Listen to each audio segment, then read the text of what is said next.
आग चूल्हे में भी जलती है, आग चिराग में भी जलती है।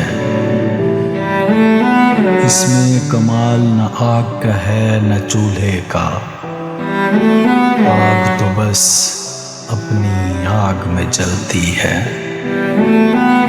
वजूद मोहब्बत के लिए ज़रूरी तो है, मगर वजूद अगर शर्ते मोहब्बत हो जाए तो मोहब्बत मोहब्बत नहीं हवस कहलाती है।